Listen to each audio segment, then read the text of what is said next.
Mahigit 2 linggo na lang, eleksyon na. Kapatid, ramdam mo na ba ang init ng kampanya? In this video, we're gonna talk about 4 ways on how you can be a Christian in the midst of political differences. Coming up here on Pursuing the Savior.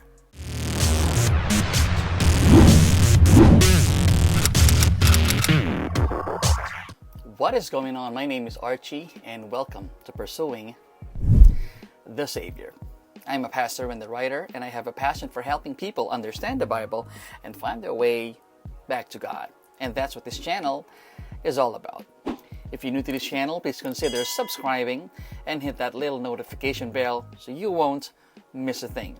And if you're watching on Facebook, don't forget to like or follow our official Facebook page, Pursuing the Savior. Let's get started. The election fever is hotter than ever here in the Philippines. We have seen an unprecedented number of people, including first-time voters, campaigning for their bets on the May 9 elections. And thanks to social media, meron tayong platform para ihayag ang ating mga paniniwala at mga opinyon. But in the midst of all the election drama, our Christians like you and me at nais natin na marinig ang ating mga tinig at ating niyang inihahayag sa social media. But I have noticed that sometimes even us Christians can get too much hyped about the campaign and the election at nakakalimutan na natin kung sino ba talaga dapat yung ating nire-represent.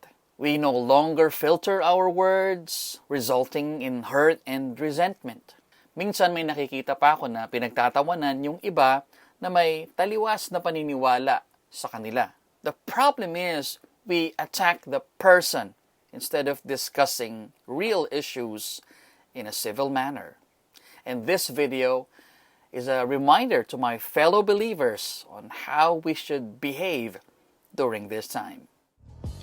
Number 1, exercise your freedom of speech wisely. Ito na siguro yung pinakamainit na eleksyon sa kasaysayan ng halalan dito sa ating bansa. At ang dami kong nakitang mga Kristiyano na nagpo-post ng mga medyo masasakit na mga pananalita at mga komento, partikular doon sa mga taong hindi katulad nila ang kanilang mga convictions at mga opinion. At meron pa nga ilan na handang putulin ang pagkakaibigan o pagiging magkakamag-anak sa ngalan ng politika. Malamang isa sa mga rason ay yung nagagalit tayo kapag iboboto or ikinakampanya ng iba ang isang kandidatong kumbinsido tayo na hindi karapat-dapat doon sa partikular na posisyon na yon. Maybe it has something to do with their past, their present, or their platform na hindi tayo naliliwanagan or pwedeng ayaw lang talaga natin dun sa kandidato. And how many of us have said something like, Kristiyano to, di ba? Paano niya magagawang iboboto ang kandidatong to? We Christians understand the value of freedom of speech. It is our right as legitimate citizens of this country. Malaya nating ihayag anuman ang gusto nating sabihin. Ibahagi yung ating mga paniniwala at mga opinyon.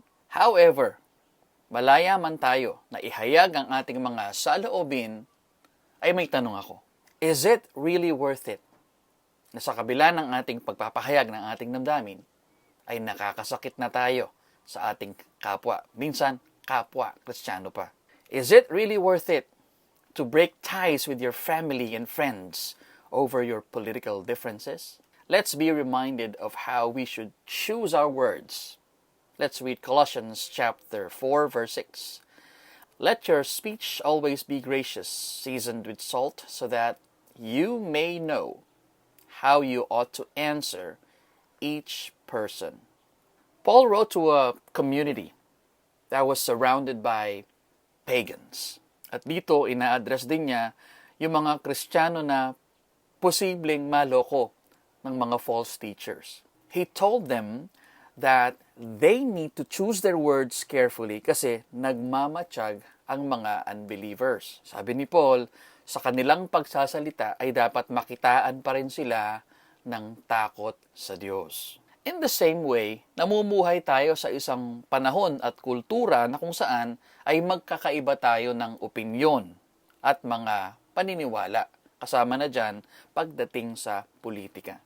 However, bilang mga Kristiyano, ay sinasabihan tayo ng salita ng Diyos na dapat sa ating pananalita ay piliin natin ng mabuti ang mga salitang bibitawan natin. Dapat nakikitaan pa rin tayo ng takot sa Diyos kahit nagpapahayag tayo ng ating mga saloobin at paniniwala. Just as how salt preserves food, so our word should also preserve friendships and families. Truth is, we can disagree without being disagreeable. Number 2, take some time to listen.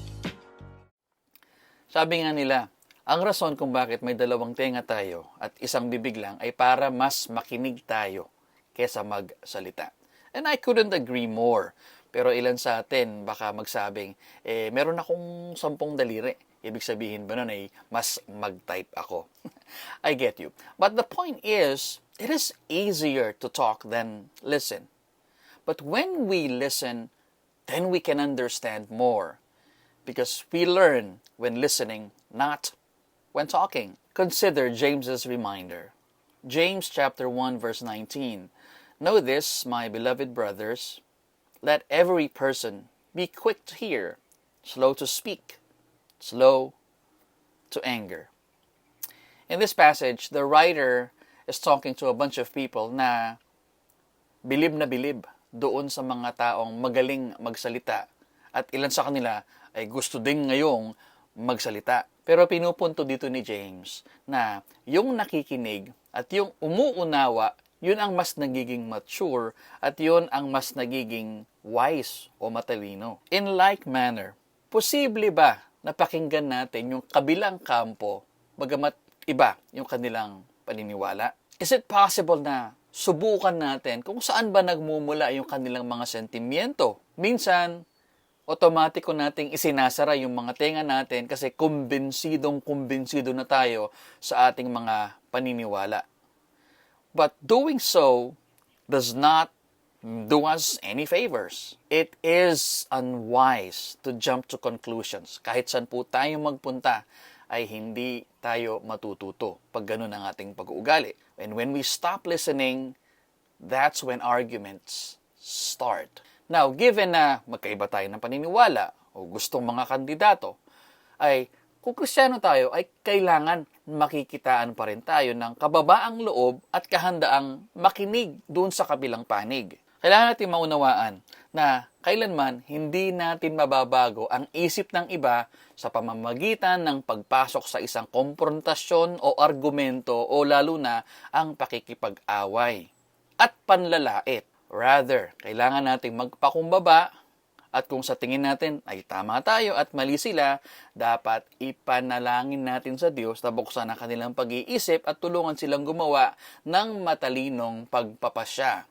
Yes, we have to pray for those who persecute us. Now, I want to stress out that by listening, it doesn't necessarily mean that you are letting go of your personal convictions. Instead, pinapakita mo lang na handa kang makinig at magpakumbaba at pakinggan yung sinasabi ng iba. And that, in my opinion, is a mark of true wisdom.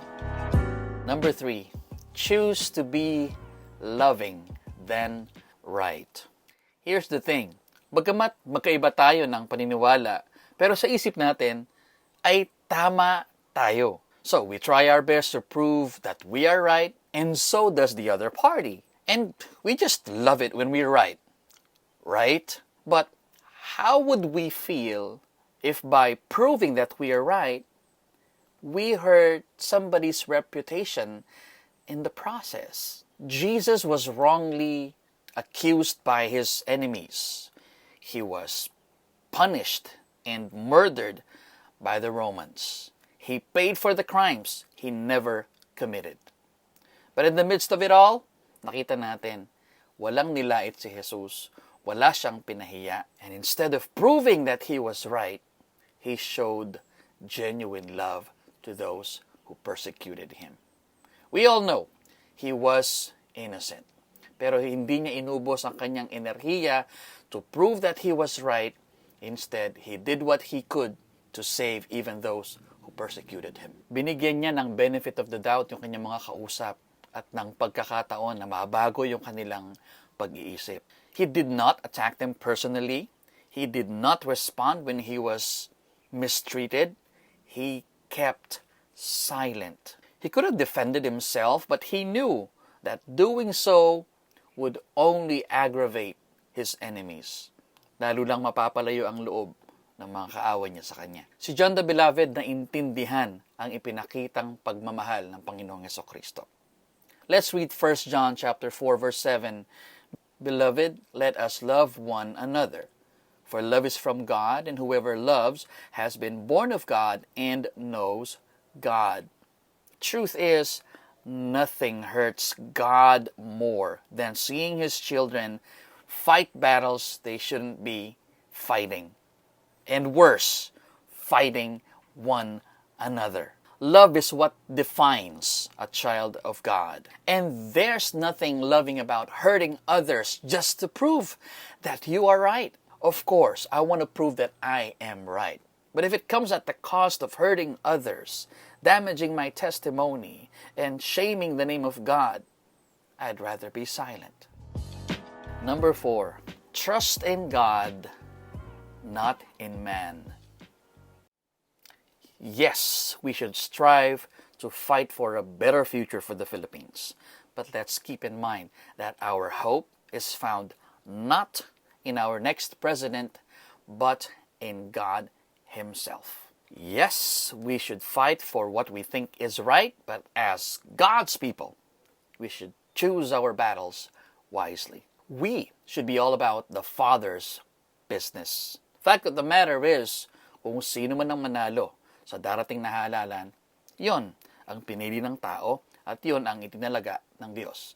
That's because the Bible tells us that all authorities originate from God. So, kung ang lahat ng kapangyarihan ay nanggagaling sa Diyos, ay pipiliin ko na hanapin ang aking pag-asa sa Diyos at hindi sa tao. Let's read Psalm chapter 118 verse 8. It is better to take refuge in the Lord than to trust in man. The writer understood the importance of depending on God and not in humans. Buong buhay niya, napatunayan niya kung gaano katapat at mapagkakatiwalaan ng Diyos. So, he concluded that it is wiser to trust in God than in man. The same can be said about today's leaders. While we are so hopeful and we believe in their platforms, and to an extent halos inilalagay na natin sila sa isang pedestal. But that doesn't take away the reality that at some point, they can still disappoint us. That's because they're humans. They make mistakes, and sometimes those mistakes can be life-changing. Therefore, I encourage you, my friend, to put your trust in God, because He alone has the power to save us. Most importantly, He has never disappointed anyone who trusted in Him, and He will never discourage anyone who believes in Him. Thank you for watching, and I hope you learned something from this video. And if you want more videos like this one, don't forget to subscribe to our YouTube channel and follow our official Facebook page. And with that, my friend, I'll see you on the next one.